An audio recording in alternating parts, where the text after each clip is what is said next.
Hi guys, this is Yogie Chandra Tatvaraj.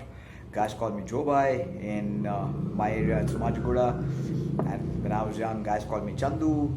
I've not been a prototype, and now suddenly people call me G, Chandran G. So it's all very weird. And then there's some kids who call me Uncle. There's a Swedish friend who told me, "A loved one of many has many names." And it is true. I've experienced that. Different people call me different things, and I'm averse to it. Call me anything that you want. As even Sadhguru commented, it only makes a difference to you what people call you if you don't know who you really are. And in your deepest being, you're nothing. Our mind creates our reality. It creates an identity of who we think you are. And fighting about it is stupid. But you should not be misused. You should draw clear lines where your spirit is not abused. Even by a small kid, anybody, you should draw the line. I'm a very loving person, friendly, jolly, at heart, always singing songs, cracking jokes. So people think I'm stupid and foolish. So I have to draw a line. Now this video is how to deal with life. How to deal with life. Now there is nothing in black and white and nobody can advise you. You have to learn, listen to your inner voice. We all have unique personalities. We all have unique experiences. We all have unique challenges. No two people have the same. So somebody else's advice for you, which only you know about, is not important. It will be irrelevant. It cannot address your deepest being. Only you can know that. For which you have to spend time with yourself and see what works for you and how you want to deal life. Now in Hindu philosophy, there are two kinds of learning. One is what we learn from gurus and teachers and our parents and from books and TV, internet. That's one kind of learning. The second is your realization from experiences in life. That is a higher wisdom, a higher learning, because it's very deeply personal to your experience with life. That will work for you on how to deal life, because no two people are the same and there can be no two solutions. We all are given unique question papers. Why cheating in life is impossible. There's a thing in psychology called an outcome bias. An outcome bias is, because he did that to get there, I do the same thing, I will also get there. It's called an outcome bias. It doesn't work like that. No two people have the same situations. The same path doesn't work for two people. We all have to take our own challenges, our own unique journeys, and find our own answers and the way to deal with life. I'll tell you a small story about reality and what's happening here. Two Buddhist monks were standing outside a flag in a monastery, and one guy was saying, "Oh, the wind is moving." The other guy said, No, the flag is moving." A third monk appeared. He said, "Neither is the wind moving, nor is the flag moving, your minds are moving." Now, it's a very profound statement.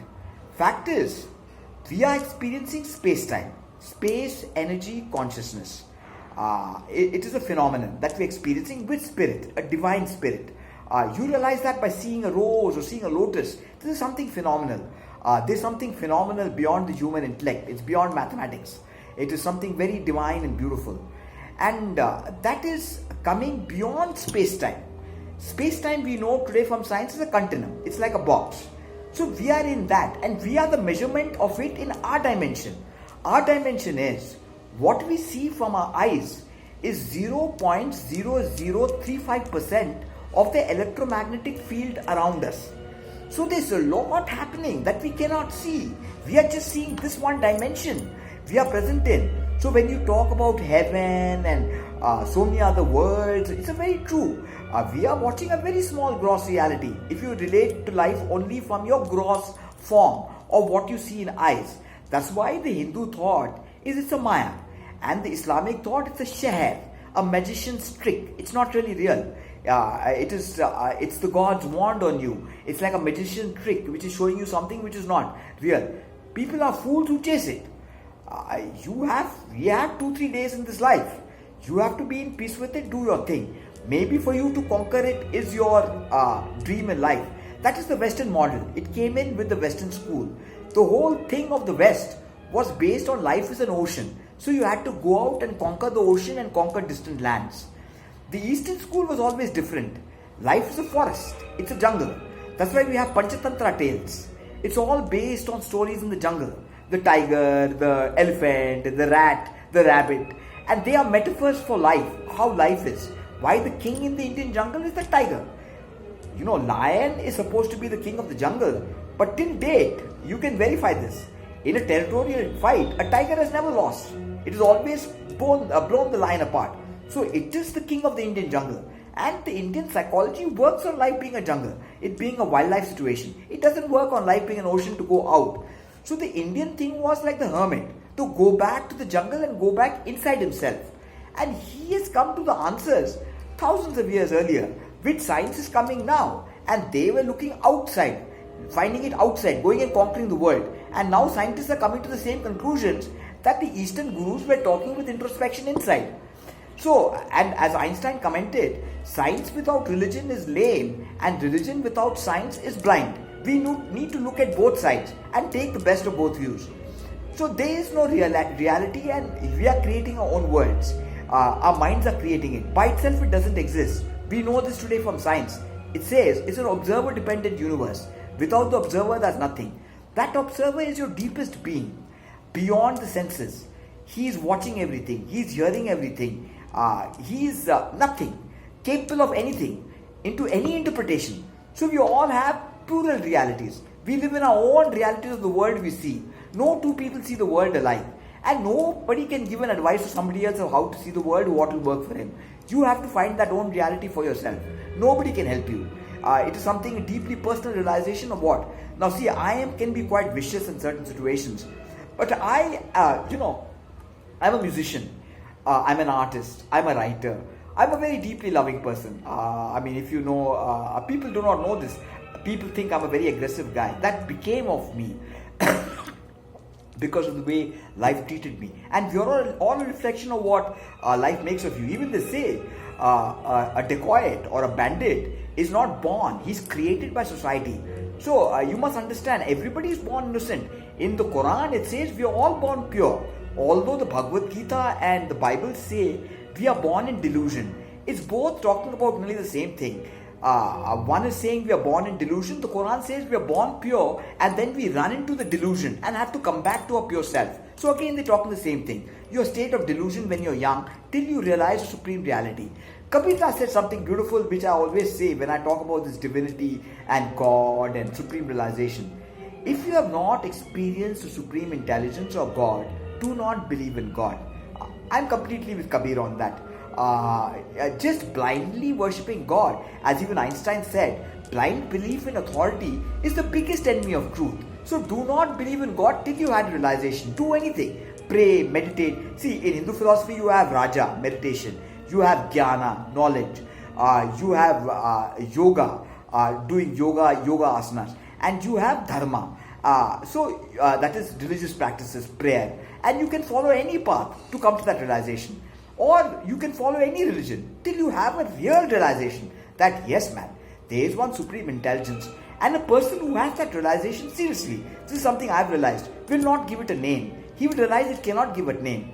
Yes, Krishna is beautiful, Shiva is beautiful, Allah is beautiful, Jesus is beautiful, Buddha is beautiful, but they are beautiful because it's their experiences.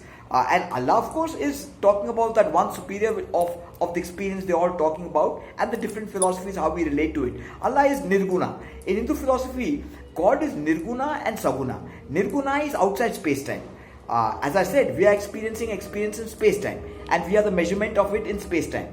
God is outside space-time, from where space-time comes. How does that happen? Now, actually, Advaita says there was never a creation. It is perceived. And perception and creation happen simultaneously always now. Now what is happening is, as I said, we are seeing one dimension of reality in this 0.035% of the electromagnetic field around us. In our deepest being, we are in space-time unconscious, which in Hindu philosophy is called Mahakali. Mahakali, or the aspect of it that we worship in Hinduism, is Durga, Ma Durga. It's complete confusion, it is chaos. Now when this gets conscious of itself, it becomes Mahakal. Mahakal is the witness of Kal. Kal is space, time, energy and consciousness. Mahakal is the witness. Then you get to the stillness. This is just a circus of space, time, energy and consciousness. And you become the witness of it. You get to the state of Mahakal. And from there, you get back to Makali, which is the state of chaos, unconsciousness, and you are the creator and destroyer of everything, from where creative artists were, from a blank canvas of nothing. It's complete nothing. And beyond this is God. So Makali is also a chaos, it's unconsciousness. It's the state where we get conscious and we create reality. So what is happening really is that unconsciousness is getting conscious of itself, of its unconsciousness, and we are conscious and we are watching this, and it's happening now. That is all. There's nothing in the past, there's nothing in the future. As even Einstein proved with the special relativity theory, that time is an illusion. It is relative to the observer, as he explained. And he said, if you can't explain it to a 5-year-old, you have not understood it yourself. So what he said, when you're sitting with a beautiful woman, 1 hour feels like 5 minutes. When you're sitting with an asshole, 5 minutes feel like 1 hour. So time is relative. And he had a lot of other examples how space-time is a continuum and it is connected. Space and time is interconnected. It doesn't exist as separate phenomena. It is interdependent. And space, 99.99999% that we see is empty space. Matter is a very minute perspective. It's phenomenal, unbelievable, very unbelievable. We are really empty space. And in that you have energy and consciousness, which creates our reality. And the whole ball game is we are dealing with a body and we are dealing with a mind. And we are dealing with emotions, thoughts and perceptions, which we are experiencing. Your state of consciousness affects your energy. And your energy decides your attitude to life and how you deal with it. It's not that simple. I mean, people who know me know I can be the biggest monkey. I react, sometimes go crazy. But that is when the mind takes over. This handling the mind is a 24-hour process. It is not that simple. It's easy, I can give gyan. I'm a great one to give gyan. But even I make mistakes.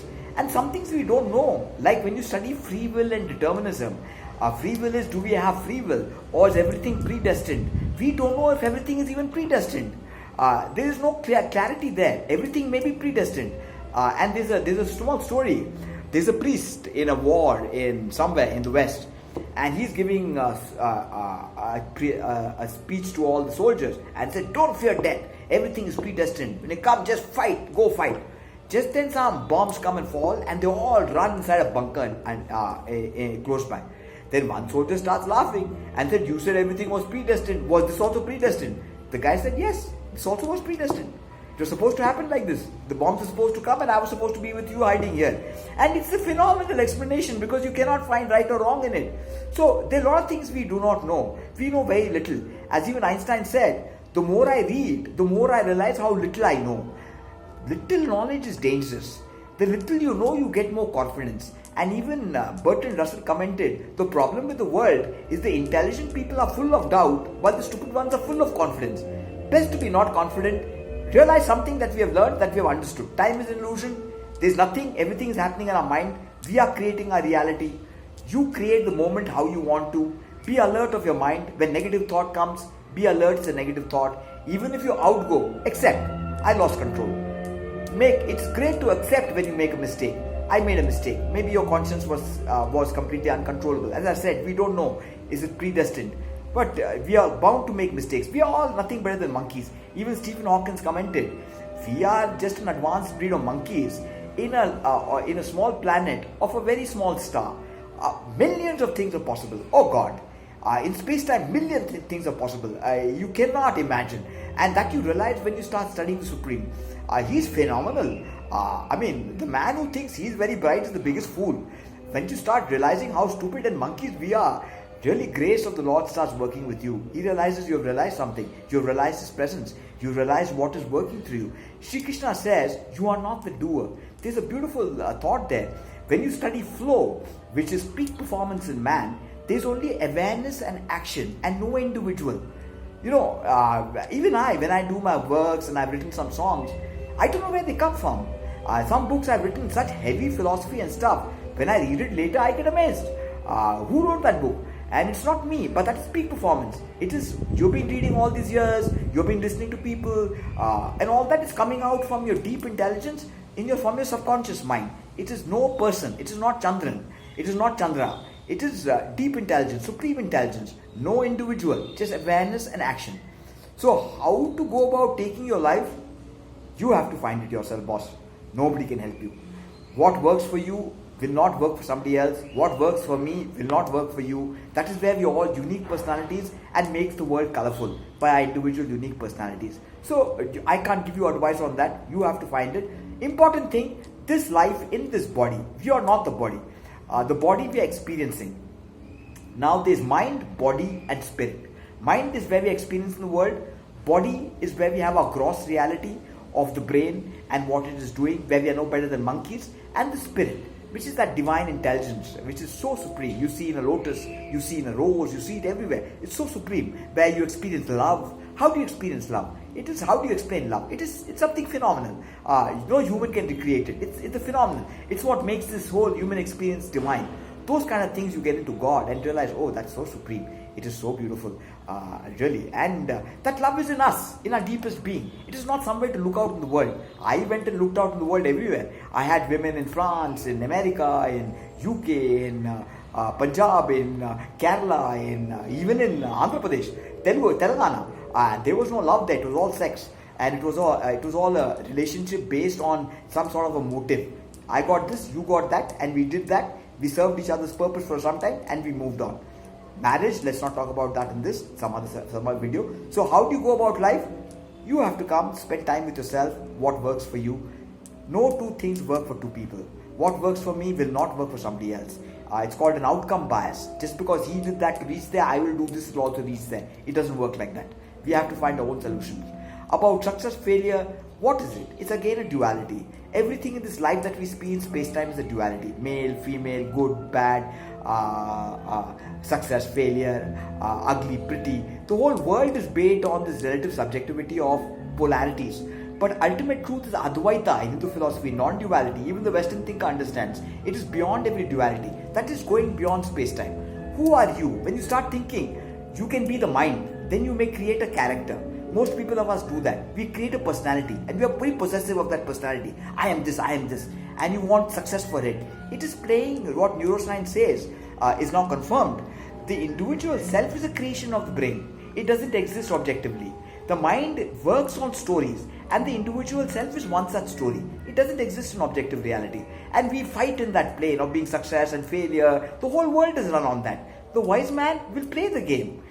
Winning is also important for him. Everybody wants to win, but he will not take it personally. He'll take the victory and defeat the same. I'll end with the beautiful lines by Rudyard Kipling.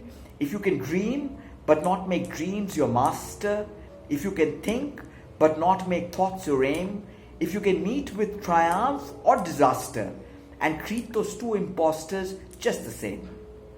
If you can just meet life like that, it will be beautiful and a bliss. So how to go about life? You decide. Be in peace with yourself, your mind. 2-3 days की जिंदगी है. खुशी से रहो. जो खुशी आता है, you like listening to music. You like playing cricket, play cricket. You like playing cards. You want to drink, smoke, do anything. Don't worry. You will have the repercussions. You will face the impact. That's what we call karma, deeds. In the Bible, it says, "What you sow, so you will reap." You will reap what you sow. Everything works on some principle in the larger perspective. The world is run on one principle. The guys who know what I'm talking about. But the larger perspective, even the cosmos runs on some principle. Everything runs on principle. Who put those in principle place? No one knows. That is where you get into the supreme and God. It's amazing. Chalo, cheers. God bless. How you want to deal with the world, deal with the way you want. I can't help you. You can't help me. You find your answers. 2-3 days. Figure out how to spend time with your mind. You're creating your reality. Keep it in bliss. Do what you love. That is all. Nothing more is important. Cheers. God bless.